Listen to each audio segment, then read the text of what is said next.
So, we all know that we need to be consistent to get success, whether we're talking about marketing, whether we're talking about how we show up, and whether we're talking about delivering what we offer. In fact, consistency is mentioned so much, you're probably fed up of hearing it, and I'm surprised you even pressed play on this episode.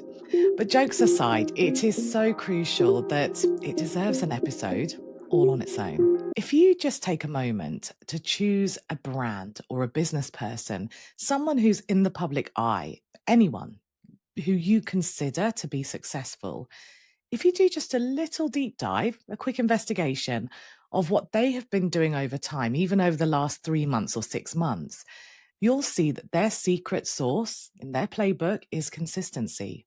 You could choose brands from different industries where you can't even really find patterns between the kind of things these different companies put out there.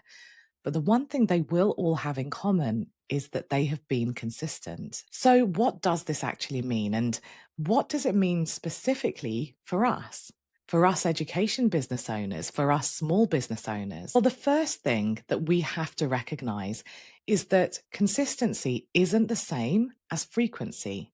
So, if I said to you, let's say I just said you need to be consistent on Instagram in order to grow your following, that doesn't necessarily mean that you have to post frequently. It just means that whatever frequency you choose needs to remain consistent. So if you decided to show up on Mondays, Wednesdays, and Fridays, and in those in between days, maybe you popped up in the stories, that's what you need to commit to, and you need to keep going over time.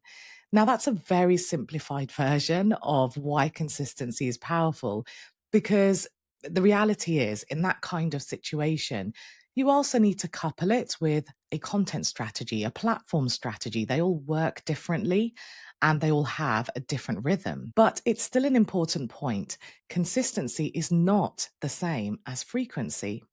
Something that I have done with this podcast, for example, is I have always published a longer episode every Monday at 6 a.m. UK time. Every 10 weeks, I take a 1 week break. Then a while ago, I added the short Wednesday episode. That's also published every Wednesday at 6 a.m. And since then, I have maintained that schedule. I've never broken away from it. Now, when I was in between seasons, so before this one started, for example, I received a message from someone saying, I just want to check, are you on your 1 week break? And messages like that shows me how consistency pays off, because when it comes to something like a podcast, people get into a habit. And they can only get into a habit if you are consistent in the first place. Now, the habit is actually really important in a situation like a podcast because the success of it relies on loyalty. So, the reasons why consistency is important will vary depending on context. There, I was talking about a podcast and how loyalty is important and how you can achieve that with consistency. But regardless of the context, consistency remains that key thing. I've just realized I've said consistency so many times, but I think I'm going to have to keep going. Now, the reason why it's so powerful and why it runs so deep and why it deserved an episode all on its own is because consistency usually comes up as a strategy when it comes to content marketing, but we don't often consider how important it is in other areas of our businesses. Not that long ago, I released a podcast episode about what's working in marketing right now.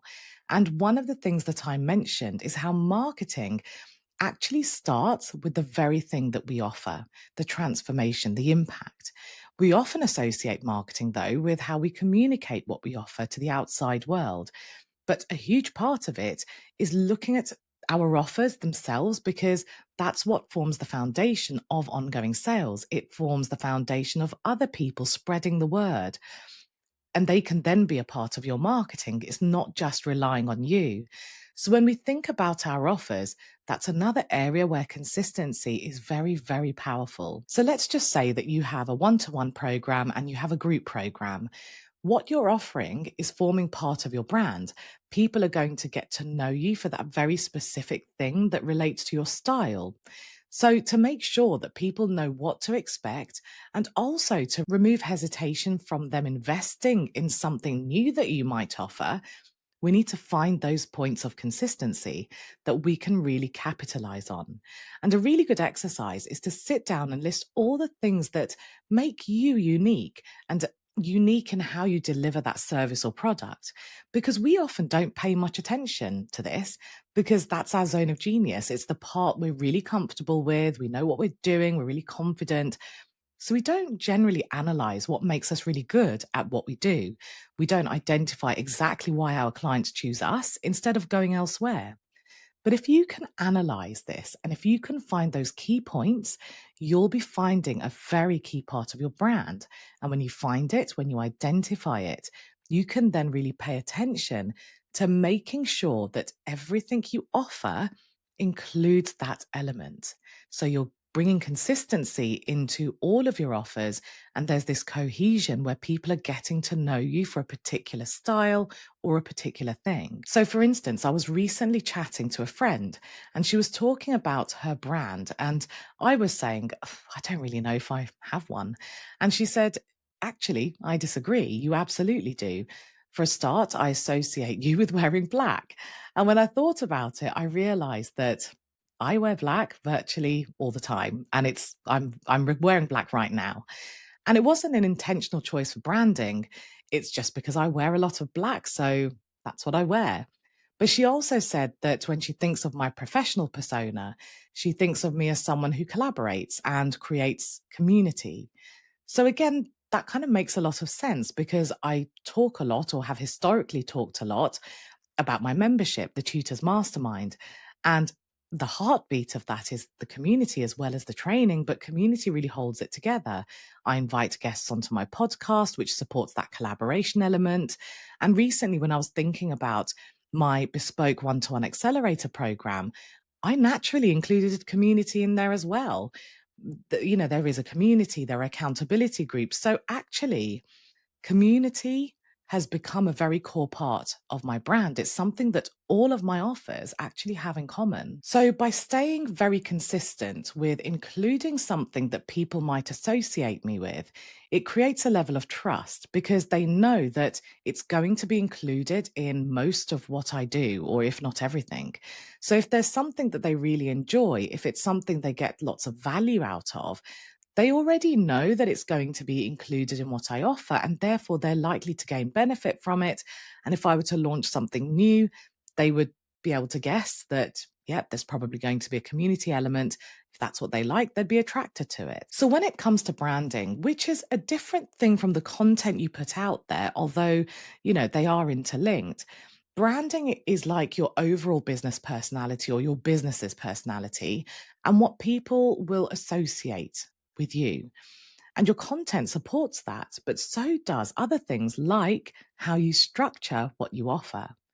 The work I do with a lot of my clients is really navigating the difference between having a niche and having a brand and something that's cohesive and structuring their business and what they offer in a way that delivers that thing that they are positioning themselves to be known for. And you can only do that with consistency. And a huge part of consistency paying off is repetition. You have to repeat things, whether it's wearing black over and over again or a particular message you want to put across. Repetition feels weird, but it's actually really powerful because that's how you get people almost quoting what you're saying back to you. And that's a really huge part of connection as well. If you've known me for a while, if you've been listening to me for a while, you'll know that I'm a real advocate of selling through relationships. But with things like email marketing or social media or podcasting or blogging, basically pretty much any kind of content marketing, half the time you don't actually know the majority of people who are consuming that content. So, how do you build those relationships? Well, by being really clear on what that unique thing about you is, the thing I was talking about earlier, by really identifying what your signature style is that runs through everything that you offer, by repeating your message over and over again, by showing people your values as well as your personality, doing all of those things consistently actually builds a relationship with strangers. And it's kind of a one sided relationship in a way because they feel like they're getting to know you, but you don't know them yet. But when it comes to marketing or sales or any of those kinds of things, that's okay because when they come into your world, when they book a call with you, when you start working with them, you can get to know them. But they have to trust you before they even get to that point. So I've done a bit of a deep dive into what consistency means. And as you can see, it's not about posting all the time on social media or on specific days every single week. Sure, that can contribute to impact or the impact that consistency has, but it needs to be supported with everything else, by everything else. It needs to be supported by consistent messaging, consistent branding. And I'm not just talking about colors, it needs to be coupled with consistency across the quality and the style of what you offer. So think back to that exercise I mentioned earlier, just at the start of the episode, because it's a really good starting point. Remember, it's about sitting down and identifying what makes you unique and what those special things are that you do when you're working with your clients that runs through everything that you do. We all have them. You won't have to brute force trying to create something here. You'll just have to think a bit deeply because we're not used to analyzing why we're good at what we do. And when you have that, you will have such a solid foundation for your messaging, for your branding, for how you craft new offers, for the kind of things you say if you're in discovery calls, and so on. So, thanks as always for joining me and giving me your time. You will hear from me on Wednesday. And if you have a quick moment, please do leave a review. And if you're watching on YouTube, please do hit the subscribe button.